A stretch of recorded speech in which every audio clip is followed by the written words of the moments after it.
What is the impact if representation decreases?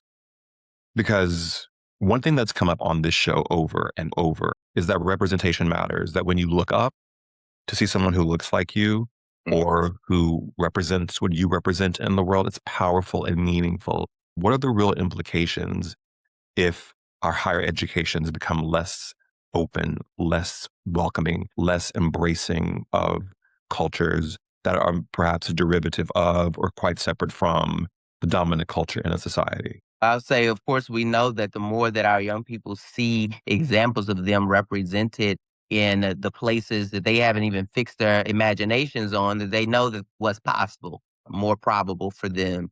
So that's why it's powerful when the young girls see astronaut Mae Jemison, Dr. Mae Jemison, as an example of what's possible as the first Black woman being in space, right? They need to see those examples and they need to see them as early as possible. So that's that. But what happens when we are not reflected there? What happens is that decision making doesn't prioritize the whole.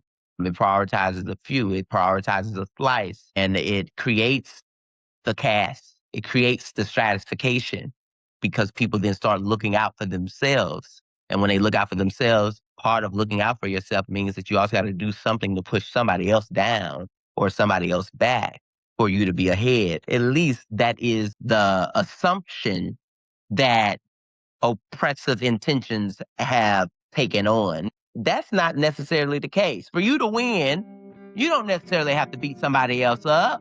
And I think that scarcity mindset is what's harming us.